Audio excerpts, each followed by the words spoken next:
Olá, boa noite. Começa agora o Jornal da Justiça desta segunda-feira, 2 de maio. Ministro Gilmar Mendes, do Supremo Tribunal Federal, pede informações em ação sobre eleição indireta para governador e vice de Alagoas. Neste domingo, o presidente do STF, ministro Luiz Fux, suspendeu o pleito no Estado. Esse é um dos destaques da edição de hoje, e você vai ver também. STF vai decidir se conciliadores e juízes leigos têm direito a 13º salário e férias remuneradas. Governador do Rio de Janeiro aciona o Supremo contra a lei estadual que determina a reserva de vagas na mesma escola para irmãos do mesmo ciclo.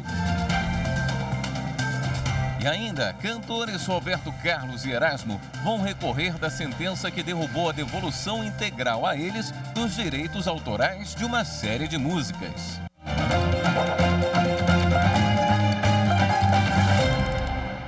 O Supremo Tribunal Federal vai decidir se conciliadores e juízes leigos têm direito a 13º salário e férias remuneradas. A matéria será discutida em recurso extraordinário que teve repercussão geral reconhecida pelo plenário da Corte.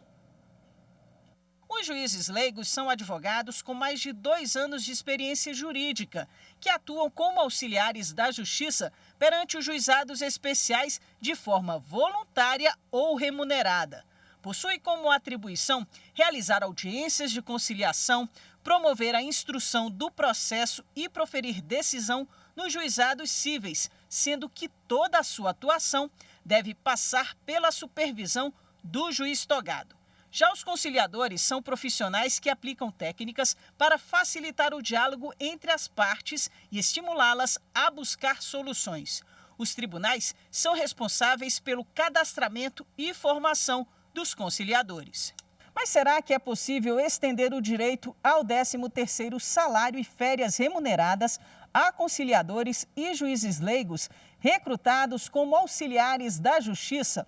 Um conciliador de Rio Branco ajuizou uma reclamação contra o Estado do Acre para conseguir o pagamento de R$ 44 mil referentes a 13º salários integrais e férias em razão do exercício da função de 2015 a 2019. A primeira turma recursal dos juizados especiais do Acre reconheceu o vínculo empregatício e condenou o Estado a pagar as verbas rescisórias. O governo local, então, recorreu ao Supremo, argumentando que os auxiliares da Justiça, previstos nas leis dos juizados especiais cíveis e criminais e da Fazenda Pública, exercem dever público na condição de particulares, em colaboração com o poder público, e por não ocuparem cargo ou emprego público, não têm direito às verbas trabalhistas. Para o Estado, a questão está compreendida no tema 551 da repercussão geral, em que o STF decidiu que, em regra, servidores temporários não têm direito a 13º salário e férias remuneradas acrescidas do terço constitucional, salvo expressa previsão legal. Em manifestação pela repercussão geral do recurso, o presidente do STF, ministro Luiz Fux, afirmou que o tema tem potencial impacto em outros casos, já que interessa a inúmeros profissionais atuantes no sistema dos juizados especiais. Segundo o ministro, cabe ao Supremo decidir se a tese firmada no tema 551 é aplicável aos juízes leigos e conciliadores e verificar possível desconformidade da decisão questionada com esse entendimento. A manifestação do ministro pelo reconhecimento da repercussão geral foi seguida por unanimidade pelo plenário virtual. O governador do Rio de Janeiro, Cláudio Castro, acionou o Supremo contra a lei estadual que determina a reserva de vagas na mesma escola para irmãos que cursem a mesma etapa ou ciclo escolar. O governador reconhece a intenção do legislador de facilitar a rotina das famílias com filhos em idade escolar, mas, segundo ele, houve invasão da competência privativa do chefe do Poder Executivo. Na ação, Castro afirma que cabe ao governo fazer a distribuição dos alunos de acordo com critérios técnicos e financeiros. A ação foi distribuída ao ministro Ricardo Lewandowski, que já decidiu levar o caso para julgamento definitivo pelo plenário, dispensando a análise do pedido da medida liminar. O presidente do Supremo Tribunal Federal, ministro Luiz Fux, suspendeu a eleição direta para o governo de Alagoas. O pleito ocorreria nesta segunda-feira, depois que o ex-governador Renan Filho deixou o mandato para assumir a prefeitura. O ex-vice-governador Luciano Barbosa já havia renunciado quando foi eleito prefeito de Arapiraca em 2020. A decisão do ministro Luiz Fux atende a um pedido do PSB de Alagoas e é cautelar, ou seja, provisória. O partido alega que a eleição indireta fere princípios das constituições estadual e federal. O parecer de Fux vale até que o ministro Gilmar Mendes analise uma outra ação com o mesmo argumento apresentada pelo PP. Gilmar Mendes é relator nesse caso e poderá tomar uma nova decisão a qualquer momento. A eleição indireta para governador e vice de Alagoas havia sido suspensa por decisão da primeira instância da Justiça do Estado. Na semana passada, o Tribunal de Justiça de Alagoas derrubou a liminar e manteve o pleito. Os partidos políticos recorreram. O presidente do STF entendeu que devia tomar uma decisão urgente, já que a eleição estava marcada para amanhã desta segunda-feira e existiu o risco de perecimento do direito, ou seja, com a realização da eleição, haveria a perda do objeto da ação. O ministro Gilmar Mendes deu prazo de 48 horas para que o governo de Alagoas e a Assembleia Legislativa do Estado prestem informações sobre a eleição indireta para os cargos de governador e vice-governador. O objetivo é analisar o pedido feito pelo Partido Progressistas, que questiona a constitucionalidade do edital que convoca eleição indireta para os cargos. Em julgamento virtual, a segunda turma do Supremo acolheu o recurso da defesa do ex-senador Waldir Raupp e absolveu ele e a ex-assessora parlamentar dele, Maria Cléia Santos de Oliveira, da prática dos crimes de corrupção passiva e lavagem de dinheiro. Os ministros reconheceram a insuficiência de provas para a condenação. Veja a seguir, os cantores Roberto Carlos e Erasmo perdem direitos autorais de obras e prometem recorrer ao STJ. A gente mostra já já. Parabéns pelos 20 anos de trabalho estratégico da TV Justiça. Ela é um canal fundamental para alinhamento entre todos os 200 milhões de cidadãos brasileiros, que todos têm necessidade de ter informações sobre as leis, sobre as estratégias de trabalho do judiciário, sobre os desafios para serem enfrentados coletivamente. E é somente a partir desse alinhamento que a gente vai poder cumprir a responsabilidade compartilhada, especialmente para a garantia prioritária dos direitos dos cidadãos mais jovens, que são as crianças e adolescentes.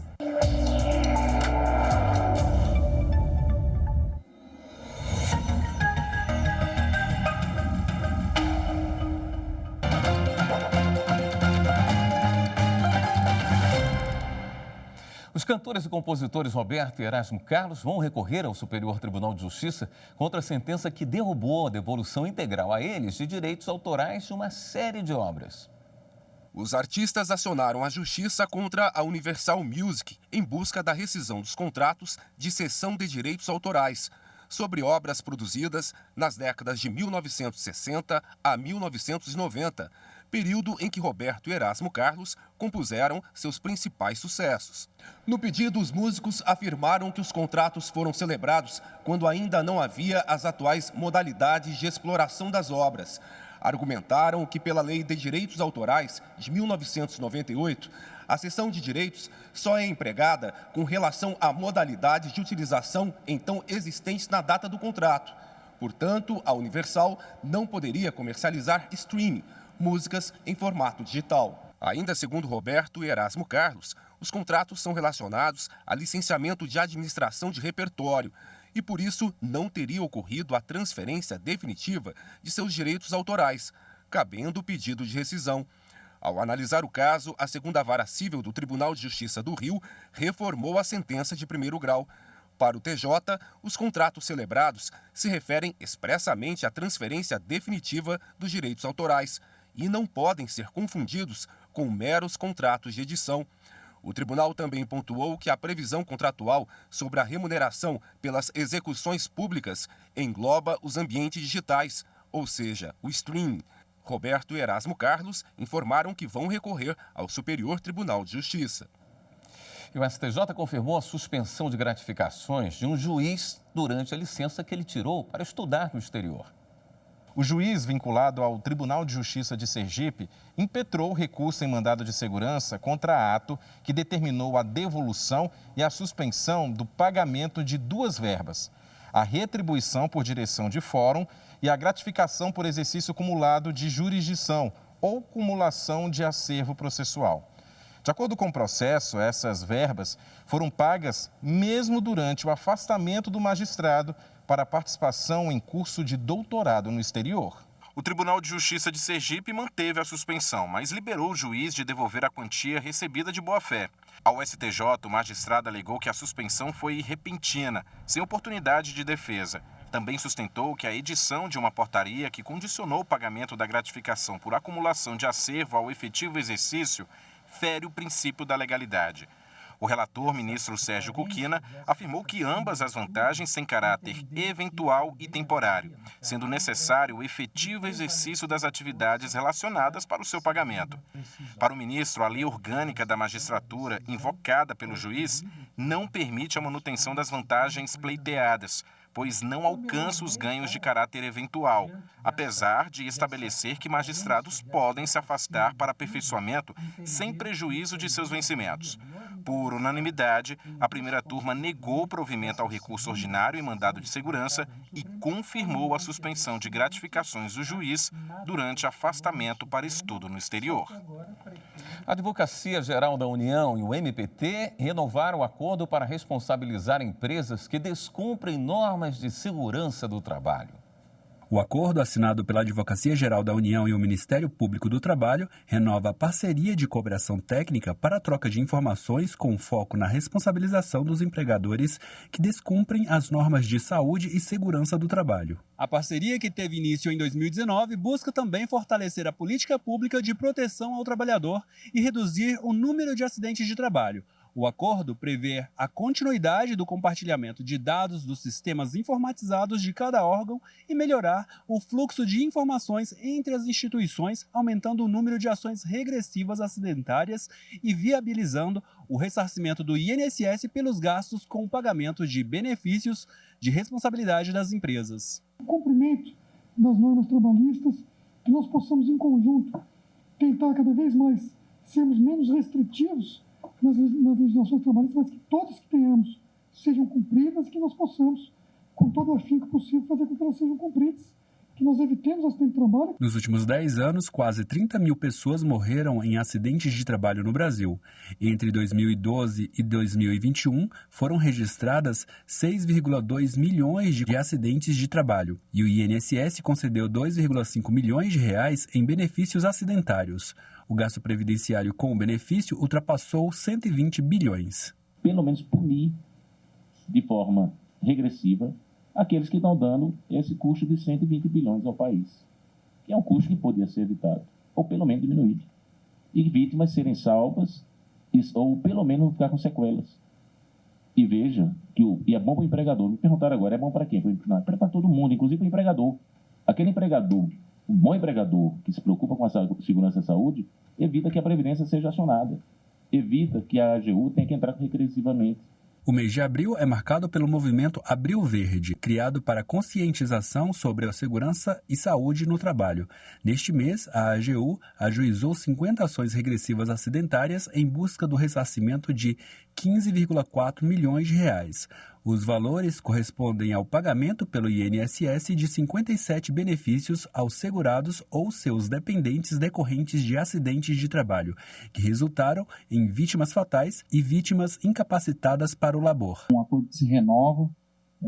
Para nós, o Ministério Público do Trabalho tem sido grande parceiro na prestação dessas informações. Espero que a gente possa aprimorar cada vez mais, que a gente possa desenvolver as informações e desenvolver ações para que proteja a segurança e a saúde do trabalho e especificamente aqui no que toca a PGF, que a gente possa bem representar o INSS nas ações regressivas. Não é o que gostaríamos, né?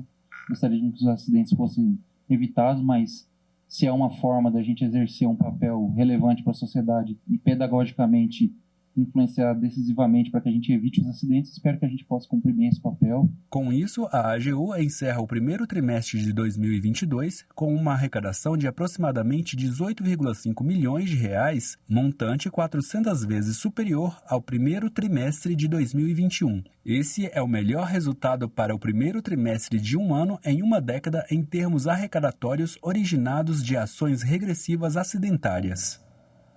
Foi realizada hoje a primeira sessão de julgamento do Tribunal Superior do Trabalho, com interpretação simultânea em língua brasileira de sinais. Desde 2019, o tribunal já contava com interpretação de Libras, mas apenas em cerimônias e em parte dos materiais em vídeo produzidos pela TVTST. O TST adotou mais uma medida para promover a cultura da inclusão e acessibilidade. Até agosto, todas as transmissões das sessões, cerimônias ou eventos do tribunal terão um profissional de Libras para fazer a interpretação simultânea. A estreia foi nesta segunda-feira na sessão do órgão especial. Segundo o presidente do TST e do Conselho Superior da Justiça do Trabalho, ministro Emanuel Pereira, a tradução em Libras nas manifestações da Corte de forma permanente representa um marco na Justiça do Trabalho. Segundo dados do Instituto Brasileiro de Geografia e Estatística, IBGE, há mais de 10 milhões de pessoas com alguma deficiência auditiva no Brasil, as quais poderão contar com esse novo veículo a partir de agora, esse veículo de acessibilidade no Judiciário do Trabalho. Um mês após assumir a presidência do TST, o ministro Emanuel Pereira determinou que todas as manifestações públicas da Corte, incluindo as sessões de julgamento, contassem com interpretação de Libras. Além das transmissões em vídeo, o tribunal vai contar nas próximas semanas com intérprete de Libras na recepção. O objetivo é auxiliar visitantes que necessitem da ajuda. Ao longo do mês de maio, a tradução em Libras das sessões ao vivo estará presente nos encontros do órgão especial, da Seção de Dissídios Coletivos, do Tribunal Pleno, do Conselho Superior da Justiça do Trabalho e da Seção de Dissídios Individuais 2. A partir de junho, a SDI 1 também será integrada. Em agosto, o projeto será concluído com a inclusão de Libras nas 8 turmas da Corte. Desde 2019, o tribunal já contava com o serviço, mas apenas em cerimônias e em alguns materiais produzidos pela TVTST. No próximo bloco, Justiça de Mato Grosso cria espaço para promover a inclusão digital. Voltamos em instantes. A TV Justiça é importante para a sociedade brasileira porque, durante os seus 20 anos de existência, consolidou-se como meio de transmissão de conhecimento e de informações de extrema confiança e qualidade, apuradas de fontes fidedignas e sempre transmitidas com o maior profissionalismo e competência.